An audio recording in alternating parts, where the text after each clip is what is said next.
From ZTN Studios in Harare, Zimbabwe, welcome to State of the Nation. Today we're discussing the NPRC Visibility and Awareness Campaign. In this first of 5-part series, we will focus on the Complaints Handling and Investigations Committee of the National Peace and Reconciliation Commission. This broadcast is brought to you by Zim Papers Television Network. I'm Christine Masego. The National Peace and Reconciliation Commission is mandated to receive and investigate complaints from the public in instances where conflicts arise as a result of human rights violations as provided for in Section 252 of the Constitution and Section 3 of the NPRC Act. Citizens have the constitutional right to approach the NPRC to lodge complaints. Joining us today to discuss knowing NPRC is Commissioner Reverend Charles Masunungure. Welcome, Reverend. Thanks for joining us. Thank you, Christine. Of course, if you have any comments or views on our show today, please contact us via our Facebook page, Zim Papers TV Network, and via our Twitter handle @ZTN News. Now, Commissioner, you're the chairperson of the Complaints Handling and Investigations Thematic Committee. What exactly is your mandate as this committee? Thank you very much, Christine. The Complaints Handling and Investigations Committee is one of the several committees. In the Commission, we have external committees. In other words, these are committees whose membership is also open to outsiders. By outsiders, I mean people that are not commissioners or staff of the Commission. And then we also have internal committees. These are committees whose membership is restricted to commissioners and the staff of the Commission. And the Complaints Handling and Investigations Committee is one of the internal committees. In other words, the membership is that the chair is a commissioner and there are other commissioners and members of staff depending on their departments who are members of that committee. Okay. Yes. Of course, with your task of handling complaints and Yes. investigations, how does one lodge a formal complaint? Right. As you see in Section 252F of the Constitution, it says to receive complaints from the public and take appropriate action as the Commission sees fit. And Parliament, when it came up with the NPRC Act, Chapter 10.32, Section 3, subsection 2A, then added an additional function of investigations, which was specific. And so when complaints come, they are lodged in different ways, depending on the facilities that the person has. You will notice that because of the advent of the internet, we have got our own website, we have got a Twitter account, we have got a Facebook account. We also have a platform, a WhatsApp number that the public can use to lodge complaints with the Commission. We also have landlines that are used to communicate with the Commission. And we also have walk-ins. People can walk to any office of the Commission because right now we have an office in Harare and another one in Bulawayo. And of course, in the various areas, in various provinces, we have got our peace committees in each of the 10 provinces. And that's a mechanism where the public can use to lodge their complaints as we continue to interact and decentralize. Okay. Yes. Now, you mentioned that they have so many different avenues in which they can lodge these formal complaints. Yes. Is there an issue with regards to people who choose to be anonymous as they lodge their complaints? The anonymity is allowed, okay, especially where the person is an informant. A person, in terms of Section 8 of the NPRC Act, Chapter 10.32, you find that there are some people who, because of death, they are no longer available to lodge their own complaint. The complaint can be lodged by someone else. Okay. Then there are some people who probably, because of incapacitation, like for example a disability, they can send a sibling or a family member to lodge on their behalf. And sometimes a complaint can be lodged by an institution if the matter is of public interest. But the challenge is when we now go into the deeper investigations component, we cannot say we are investigating a complaint which remains anonymous. We want the names, we want the details. Our regulations are very clear that when a complaint is lodged, there are particulars of the complainant that are required. Of course, later on in this discussion, I know we are going to talk about the protection of witnesses and stuff. But for now, suffice to say that an anonymous complaint can be lodged. But beyond that, we will then need to interact with the person affected, and we need the names, and then we need to record, because we cannot deal with an anonymous complaint perpetually. We need to know who is aggrieved and who are they complaining against. Okay. Yes. You mentioned earlier that you've made strides in decentralizing the functions of your thematic committee. How would you emphasize at this point, in reference to that, the process of turnover? How quickly or how slowly? Yes, what we have done is that the complaints handling and investigations unit of the commission still needs a lot of manpower. And we have lobbied through Treasury for us to get more officers. And so what we have done is that with what we have made use of other thematic committees, like the Prevention and Non-Recurrence Thematic Committee under Commissioner Chiradza. This is the one that supervises peace committees. And we took advantage of that to say each peace committee in a particular province is a space where they can also receive complaints. And through our capacitation processes, we say we train them, give them the necessary skills to receive complaints. The investigation component remains an internal issue, because peace committee members are not all employees of the commission. But we are saying for purposes of lodging a complaint, they can conduct the peace committee members. And fortunately, peace committee members are part of the communities. They are coming from the provinces, and therefore it becomes easy. And not only that, peace committees are multi-stakeholder platforms where people from different political parties, traditional leaders, churches, civil society organizations, government departments, they actually make the peace committees. And therefore there is comfort for people to lodge their complaints through those mechanisms. And then the committee on complaints handling investigation then will take over from there, and then we'll take appropriate action, whether to refer the case to another institution or to launch a full-scale investigation into the matter complained about. Of course. Now, Yes. As a country, of course, we've had our fair share of conflict over the years. Do you, as the NPRC, focus on specific periods of time in which people's complaints or issues are then addressed? Yeah, thank you, Christine, for that question. Many people have asked about that in relation to other commissions like the Human Rights Commission, whose act says they can only deal with issues that occurred from 2009 coming this way. Fortunately for the NPRC, in terms of Section 252C, you see that we are supposed to encourage the people to tell the truth about the past. And this past has not been restricted to a particular past. So to us, when we defined that past, we as a commission, we said we have a past which is pre-colonial. We have complainants that are raising issues around that period. They have got their own disputes and conflicts that are affecting them even up to now. Then we have the period, the post-independent era, from the 80s to the 90s to the 2000s, and also to the current period. So we deal with complaints in each space, whether it's the past, the far past, which is the pre-colonial, pre-independence rather, and post-independent era, and then the current emerging issues. We deal with all those, as long as, for clarity purposes, as long as there is a dispute as a result of a human rights violation, we become interested to deal with such cases. And just how far has your commission gone to integrate the affected as far as your functions as a committee are concerned? You have mentioned, of course, that in some instances complaints were lodged by people who are no longer with us, who have died over the years.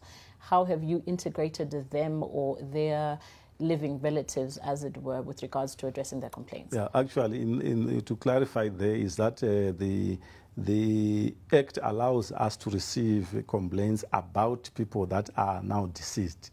A relative of a deceased person who perceives that a human rights violation occurred, and as a result of that violation, a conflict arose. Because remember, the NPRC is supposed to, as the name says, National Peace and Reconciliation. Of course. We are supposed to bring together parties and people that are in dispute, that are not agreeing. And sometimes the disagreement is because a human rights violation occurred and the subject matter or the person concerned is now deceased. We have such cases in many spaces in this country. And when those come, we deal with the relatives that are there, mainly understanding that our mandate, if you look at the 10 functions in Section 252, we are supposed to foster reconciliation, we are supposed to foster unity, social cohesion, healing. There are so many people with open wounds because of the past. And our role is to ensure that even as we do our investigations, they are investigations that are leading to the closure, that are leading to healing. And many people have asked, how are your investigations different from those of Z-therapy? While Z-therapy is investigating the criminal component of the violation, and while the Human Rights Commission is investigating the human rights violation, the NPRC is looking at the dispute itself. How can we reconcile the people? That's where our... In an effort to break the cycle, to break the cycle, yes, because we want a never-again moment for the country. And for us to do that, we must interrogate what happened in an open manner, and that's why Section 252C says, let the people be allowed to tell the truth without impediment. And then the Commission puts together a mechanism of reconciling the parties concerned. Would you be able to give us any statistics on how that has gone over the years for you as a commission? Yes, the commission, unfortunately, the current commission was sworn in on the 24th of February 2016. And it was only on the 5th of January 2018 that the NPRC Act was promulgated and gazetted into law. And therefore, from that moment on, that's when we were then allowed to engage publicly. Prior to that, we were doing capacity building, exchange notes with other commissions in Africa and in other parts of the continent to understand how they also dealt with their issues. We interacted with Rwanda, Sierra Leone, South Africa, Kenya, and Burundi, and many other countries that have gone through the processes that we are in right now. And therefore, in terms of how far we have gone, I'm sure you know that peace building is like building a house. Yes, of course. Yes, brick upon brick. Sometimes as you try to build, because our country is quite highly polarized, it's very easy for people to begin to look at things from with political lenses. And them and us scenario ensues. And therefore, we are quite glad that we have managed to cover some ground in terms of creating the architecture that helps us to get to where we envisage to get in terms of the committees that my colleague, Commissioner Chiradza, is going to talk about perhaps tomorrow. But in terms of our receiving of complaints, I'm happy to say people are beginning to openly come to lodge their complaints. Because in the past, I think people were afraid. They were not sure what would happen if you could go and report. Even up to now, we still have people that say, okay, if I go and report, will you deal with my issue fairly? And I'm not going to be vulnerable or something like that. Yes. Now, you mentioned, of course, that you had learning experiences from other similar commissions throughout Africa and throughout the world, I'm sure.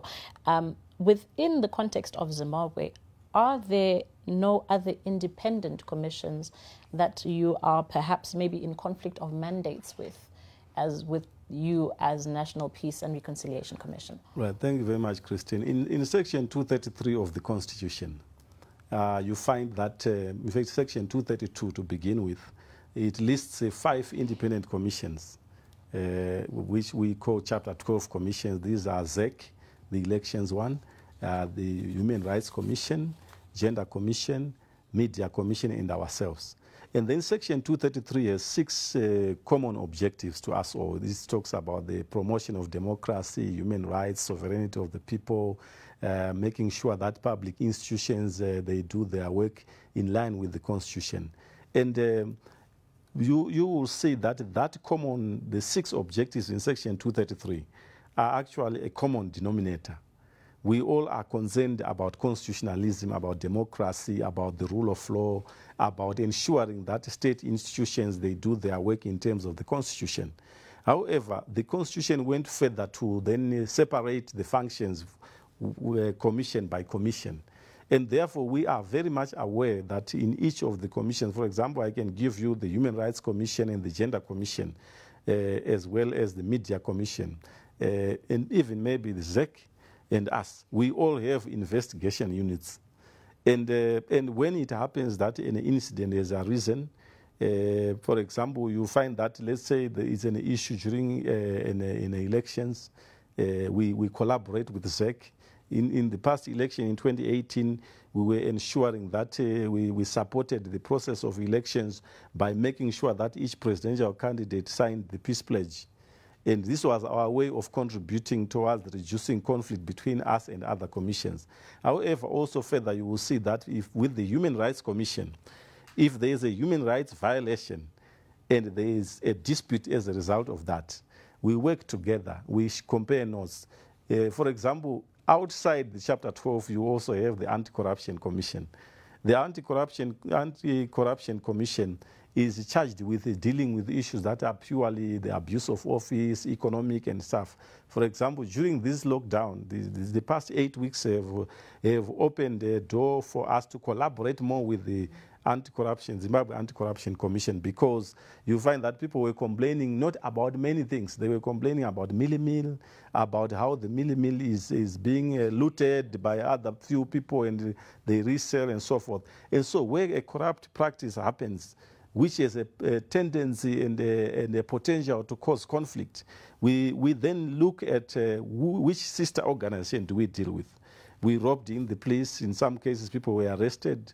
In some cases, we robbed in the Anti-Corruption Commission to deal with the corrupt tendency. And we were dealing with the dispute component ourselves, because our mandate restricts us to dealing with the conflict that is caused by the particular violation. And so I can safely say that we don't have any conflict with other commissions. In fact, we complement each other. As we pursue our mandates as enshrined in our Constitution. In your pursuit of your mandates, yes, separated from all these other commissions, how have you informed the public, as it were?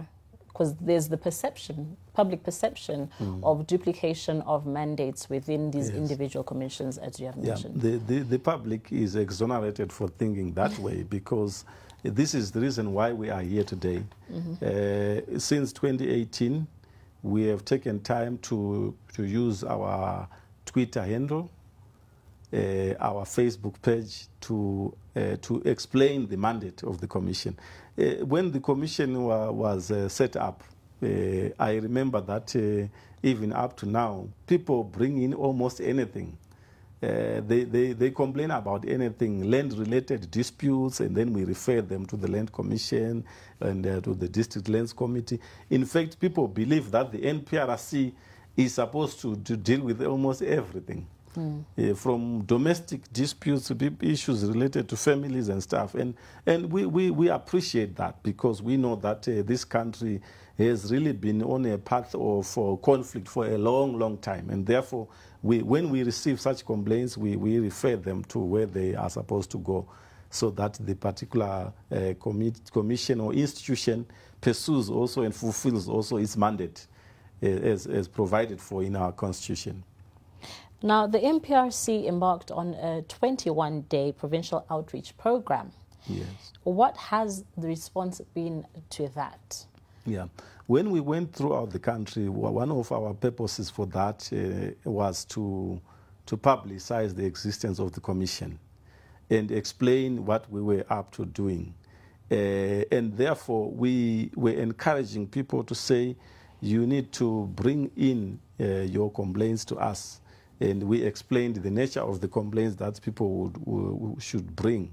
And I can say that over the last 2 years, because in 2018, and fortunately, the report that we did for Parliament, where we report, hasn't been publicized because it is still part of the process of Parliament.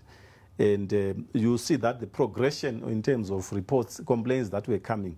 In the last year, the report, which is also supposed to be tabled, but because of this lockdown, Parliament is in recess, is now containing more cases as opposed to 2018.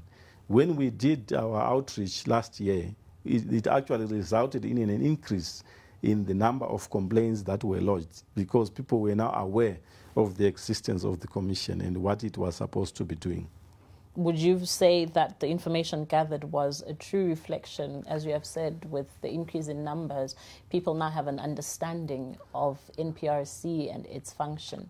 I cannot say all the people now have that understanding, and that is the reason why we are coming to this platform and using all other mechanisms. We are actually in the process of putting up jingles that will be on radio, on television, in newspapers. We will put out some statements. People are still to appreciate the role of the NPRC.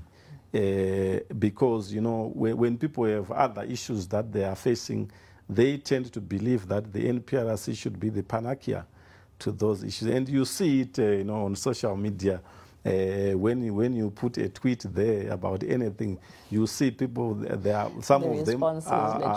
Some of the responses are very impolite, and you can see that people are emotive, and some of them are really saying sense out of those posts. But the truth of the matter is that we still have a long way to go in terms of building that cohesion that is required between state institutions and even constitutional bodies like ourselves and the public. Okay.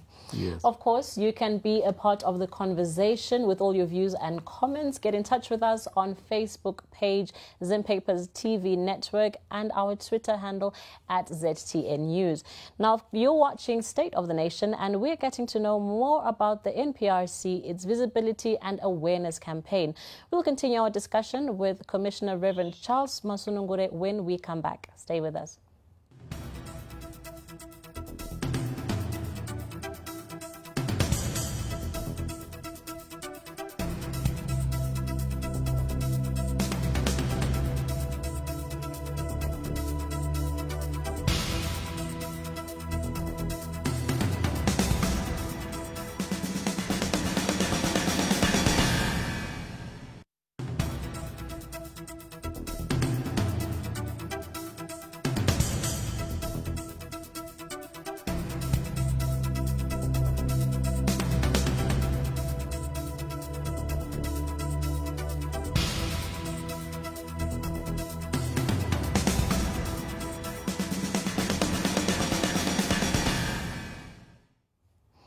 You're watching State of the Nation, and our discussion today is the National Peace and Reconciliation Commission's Visibility and Awareness Campaign.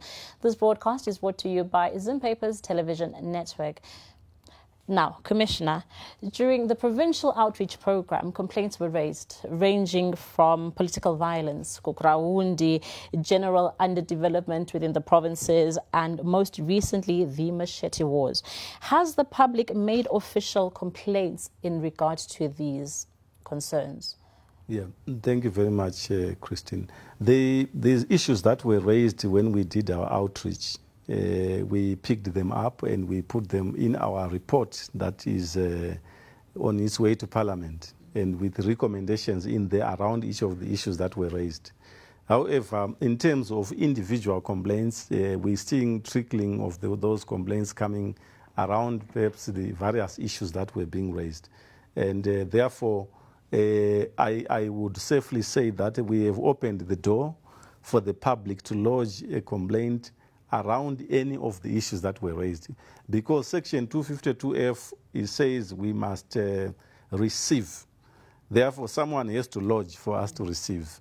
We appreciate that people can speak in workshops and outreaches, but in the department that our committee superintends, the Complaints Handling and Investigations Department, we deal with names, we deal with places and dates and people.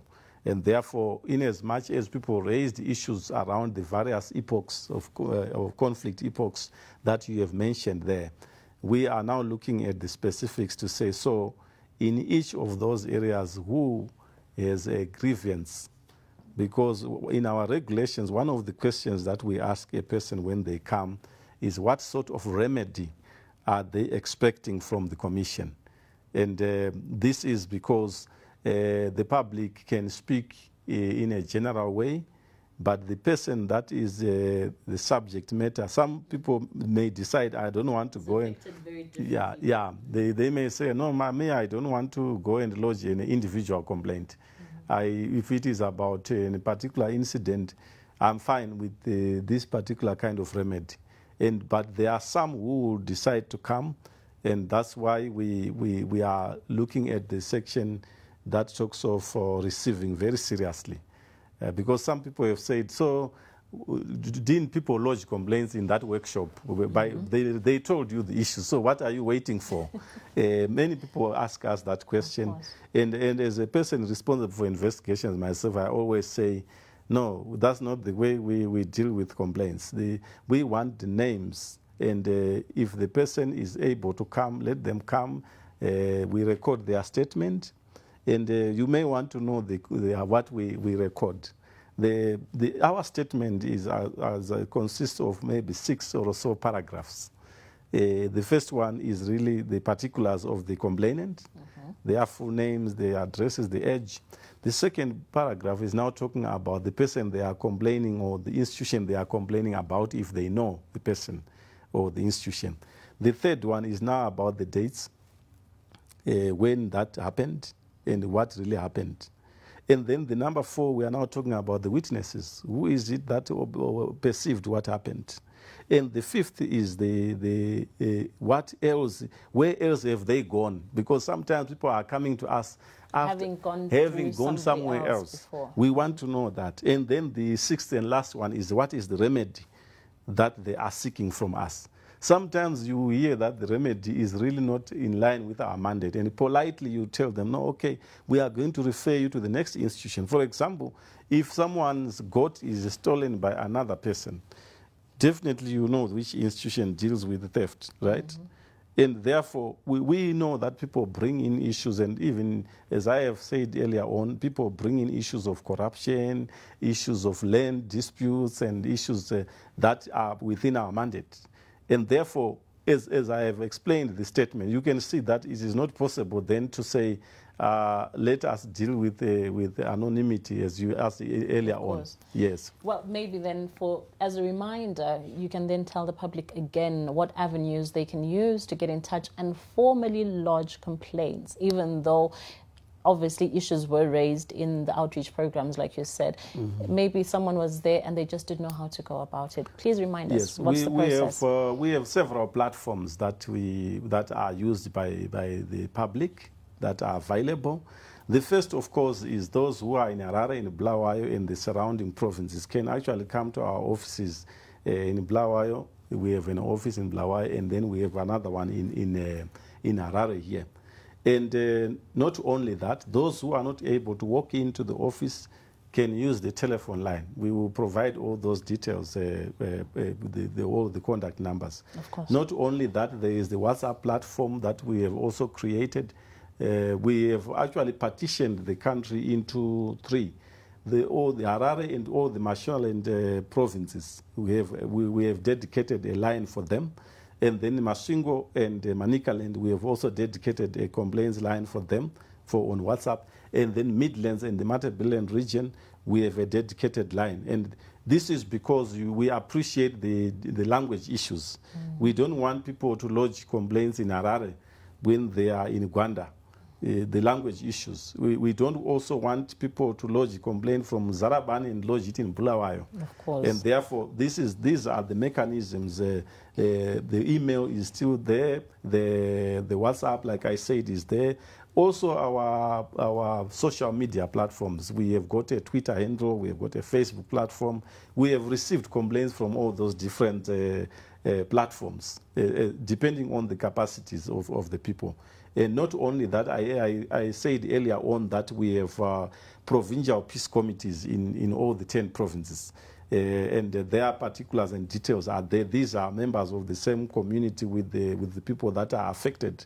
And they can also lodge their complaints through those peace committees. And then we will investigate them as the commission. So if an individual passes through all the processes from your offices and makes it to lodge a formal complaint, yes. I know one of the biggest concerns is a victimization of the affected. What measures do you as a commission have in place to ensure the safety of complainants? Right. We have quite a lot. The Enabling Act, the NPRC Act, Chapter 10.32.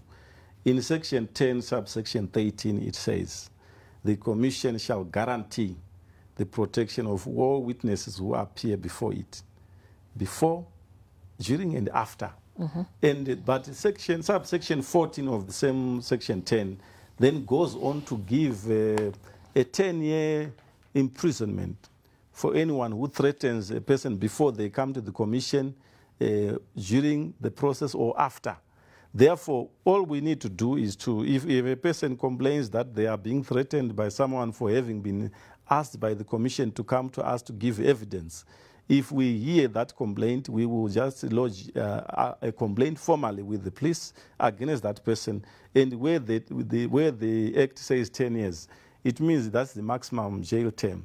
Not only that, we also have other mechanisms of protecting our witnesses. For example, we can expunge the information, we can give them pseudonyms, we can also withhold their particulars where we feel that a person may be victimized because they have complained to the commission. We don't publicize particulars of complainants. And not only just complainants, there are other adversely mentioned persons who may feel that if they say the truth, they may be victimized. And therefore, while we get all that, the Act allows us to deal with issues in camera. For example, if we feel that this case needs to be dealt with outside the public glare, we allow the victim and their relatives and all the concerned parties only to have access to that information. And besides that, all the commissioners and commission staff took an oath for confidentiality. In other words, as part of our protection mechanisms for people that come to the commission, we do not allow the divulging of any confidential information to people that that are not supposed to have access to it. And all these measures, I believe the legislature was very much alive to the fact that witnesses may feel threatened, and therefore they provided for a 10-year jail term for anyone who may threaten a witness that the commission has invited to give evidence to it during investigations. Would you be able to give us statistics, perhaps, on how the numbers look in terms of cases that have been officially lodged, complaints that have been officially lodged with your commission? I can't give you offhand, but I can safely tell you that we have received complaints that vary from issues of food distribution, land disputes, political violence. We have had people complaining also even about, during this current lockdown, we have had people complaining against the police, for example, that we have been beaten up by the enforcement agents as they are trying to enforce the lockdown. And so even during these last 8 weeks alone, we have received more than 20 complaints there that range from different, as I described them. Yeah. And of course, with the issue of victimization, would you be able to tell us if you've had instances where official complaints that have been lodged with you, your victims are then threatened one way or the other by the person against whom they've lodged their complaints? Have you had instances where you've had to subpoena these people? What action do you take in such a situation? Yeah, in terms of the Act and the regulations, the use of the subpoena is actually a last resort. We have been given the right to subpoena anyone to come to the commission to give evidence, but we haven't used the subpoena on anyone because even in the worst of cases, we have just a phone call to say, please, can you come to the commission? We want to discuss. There is someone complaining against you, over this, or there's someone who says you perceived this issue happening, you are a witness. We have never used the subpoena on anyone, although we are allowed to use it. And therefore, in terms of cases where people we had to be penalized for not cooperating with the commission, we don't have such cases. Even I can give even an example where, for example, the police, where they were complained against. When we asked them to come, they would send their representatives to come and explain to us what has happened, and where dockets were supposed to be opened against certain officers, they have been opened. And we found that very positive because we have done a lot of engagements with almost every government institution, with civil society. One of our values is transparency. We don't do murky things. Even when we do investigate on a particular case, the Act says even a person that is adversely mentioned, you must give them notice that you are wanted 14 days before. You are wanted at the commission. They have a right to bring their lawyer with them to the commission if they want to. And not only that, even complainants are allowed also to be accompanied by their relatives. And interestingly, when the definition of a witness in terms of our regulations, it includes the relatives of a complainant. So if we say threatening a witness, we are not just talking about the victim themselves. We are talking even about their family. If a family member of a victim is threatened because the victim came to testify, that is already covered in our regulations as part of the witnesses.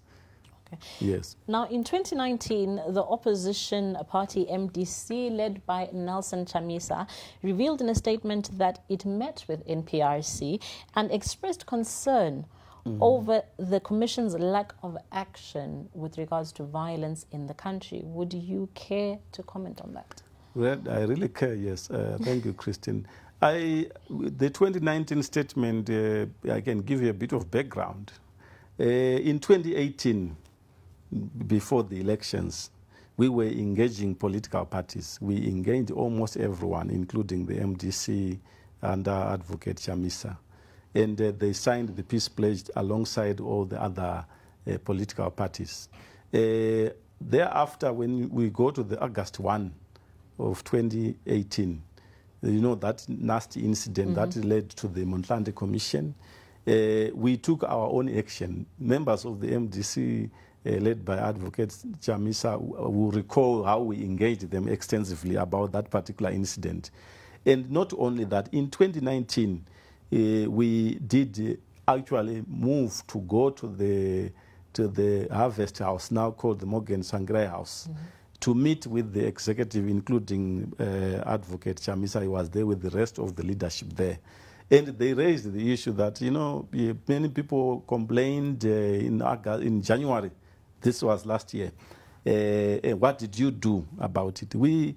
I remember emphasizing to them that I don't remember any member of your political party lodging a complaint around the events of January officially with us. There is a tendency by members of the public to assume that when you speak to the media, you have lodged a complaint. This is true. Yeah, and I actually invited them. I remember there was the whole entire leadership of the political party led by Advocate Chamisa. And I said to them, go and inform your members to come, even accompany them to our offices, help them to lodge the complaints. That is where we can start from. The issue of our not taking action, I think it will be a bit far-fetched, because we take action because someone has lodged a complaint. We don't take action presumptuously, without anyone walking to the commission office and saying, this is the dispute I'm having with so-and-so, and my name is so-and-so, and the person I have a problem with is so-and-so. Yes. So I suppose then the issue in such a situation becomes a case of someone who wants to lodge a complaint, but they probably feel that, is it's safe as far as political affiliations go. Would you be able to elucidate on that? The good thing about the independent commissions in terms of the Constitution is that they are not supposed to prejudice or advance the interests of any political party. And I've always emphasized this. I've heard people saying, oh, these commissions are not independent because the salaries are paid by government. And this is a constitutional provision, right? And interestingly, many people are asking for the independence of the commission. And they are saying the commission must be independent from government control. But I see on Twitter how people try to direct the commission, and yet the Constitution says independent commissions are not subject to the direction or control of anyone, including civil society. We are independent from government and from civil society.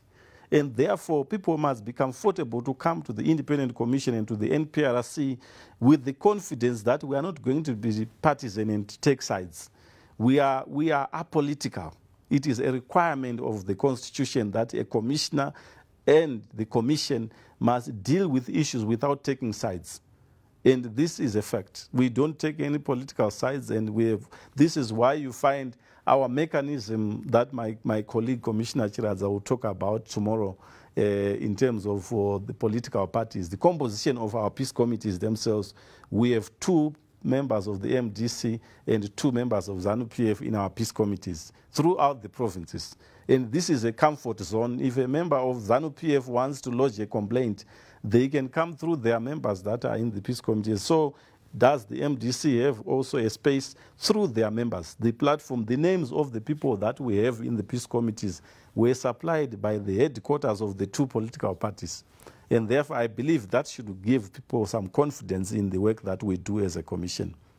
Which is absolutely admirable. And that being said, would you be able perhaps to give us some success stories that have gone through the processes of being formally reported to yourselves, investigated, to the point of resolution as requested by the complainant? There are so many cases that we have dealt with. Unfortunately, because of confidentiality issues, I will not be able to give you the particular cases and in terms of names. But I can safely tell you that we have dealt with cases of partisan food distribution, where members of other political parties felt that food was not being distributed fairly.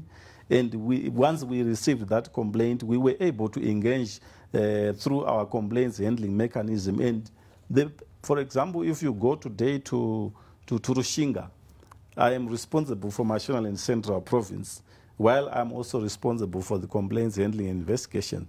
If you go to Bulawayo, we managed to deal with cases of the unfair distribution of the subsidized meal through our commissioner there, who is Commissioner Leslie Ngube.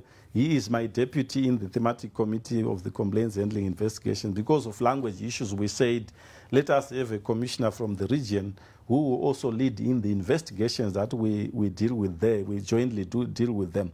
And in terms of that subsidized meal, we managed to get along and make sure that we solve those issues, and working with the ministers responsible for the Bulawayo Metropolitan Province, meal is now being distributed there, and I'm sure there was a door-to-door arrangement. I'm not saying the whole of Bulawayo got door-to-door meal deliveries. We have also dealt with cases even in Harare here, where the public complained about police officers that perhaps bought more than they were supposed to of meal. And I know of a case that is under investigations where someone was arrested for looting meal.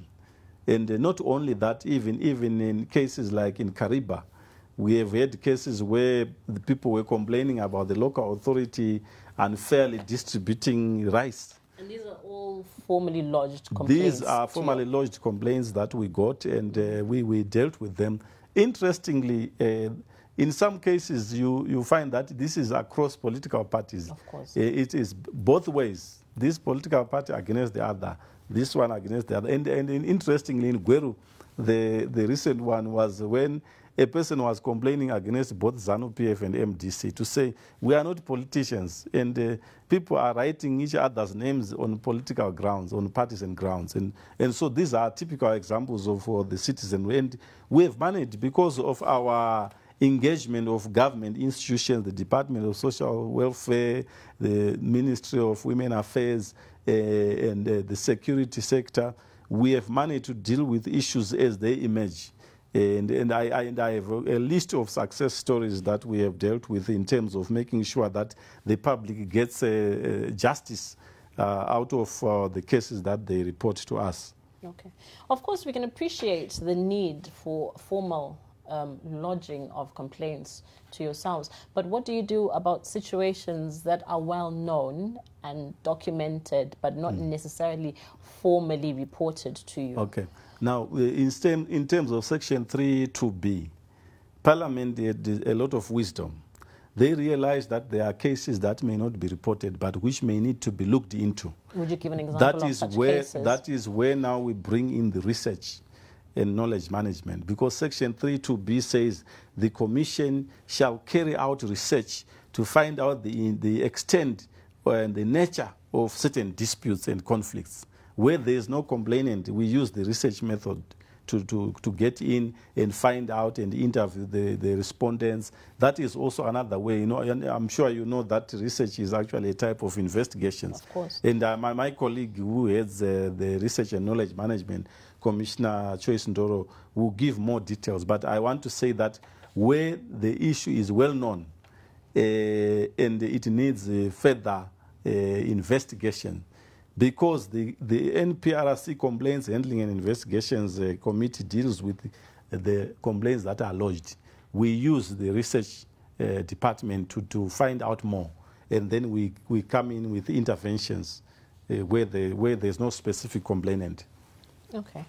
Finally, what are the strategic priorities going forward for NPRC, and what hindrances could you anticipate, and how will your commission perhaps address those? Right. In 2018, in October, we launched our 5-year strategic plan.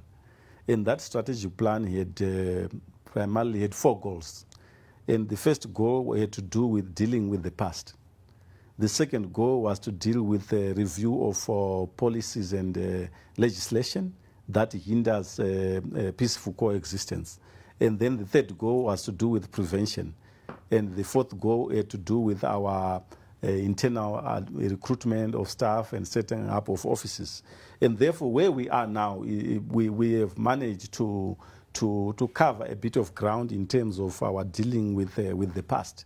We have set up a mechanism where we are saying, had it not been for the COVID-18, we were actually about to roll out some public hearings in terms of dealing with the past, all the conflict epochs that affected this country around the 10 provinces. We have a plan to launch public hearings to find out to what extent it affected people. Right now, in terms of the goal number 2 of reviewing legislation, all our reports, the 2018 and the 2019 report that we have submitted to Parliament, they all contain recommendations around the legislation. For example, we recommended that political parties need to be registered so that it becomes easy for us to deal with them in terms of peace building. We also recommended the criminalization of hate speech, the sloganeering that is done by political parties in their different contexts during election campaigns and even thereafter. And we also recommended the need for us to look at, like, for example, there is a conflict between miners and farmers, because once someone pegs their mine, the farmer is a loser there. And we are saying those are some of the discords that we find in our laws that need to be looked at. And therefore, these are some of the things that we can look at and say they have been our takeaways, even as I look at the past 2 reports that we have prepared, which are yet to be tabled before Parliament. Now, you mentioned earlier, of course, that yours is not the only thematic commission within the NPRC. How do you, as the thematic committee looking at complaints handling and investigation, how do you complement with the rest of the thematic commissions in relation to NPRC's greater vision? Yeah, the complaints handling and investigations thematic committee and with a department with a similar name, because the thematic committee is a policy, is like a bridge between the department and the commission. We give advice to the commission and yet give guidance to the department on matters of complaints handling investigations.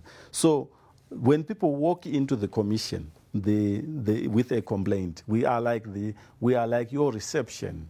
We are the people, the front office people.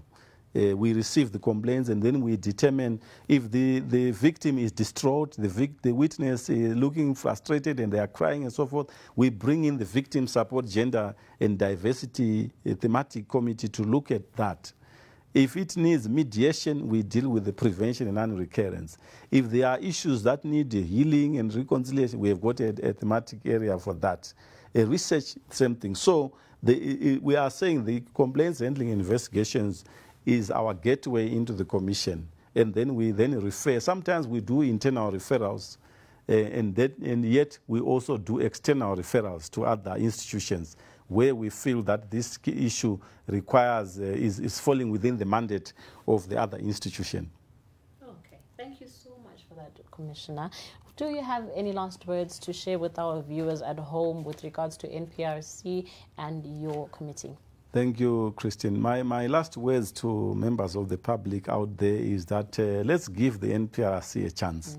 I know that we are a very polarized society. We are people that have our issues that are unfinished over the years. But let's give the NPRC a chance. Let's bring the issues up and let's be civil in our engagements. Let us not be hostile, especially on Twitter. People are so hostile sometimes, but we need to engage. And I wanted to say, let us also use the platforms that are there, the Twitter, the Facebook, the web page, and also the several numbers that we will share with the public in terms of WhatsApp from the different regions. We want you to come to the commission and be assured that if you are a complainant, a witness, you are protected, you will not be victimized. And we will listen to you and we will ensure that you get justice to the case that you are reporting about. Okay. And there you have it. You've been watching State of the Nation, and our discussion today, the National Peace and Reconciliation Commission Visibility and Awareness Campaign, focusing on the Complaints Handling and Investigations Committee of the NPRC. Now, we would like to thank our panelist, Commissioner Reverend Charles Masunungure, for taking his time to be with us. And this broadcast has been brought to you by Zim Papers TV Network. If you have any comments or views from our show today, please contact us via our Facebook page, Zim Papers TV Network, or our Twitter handle @ZTN News. Have a good day.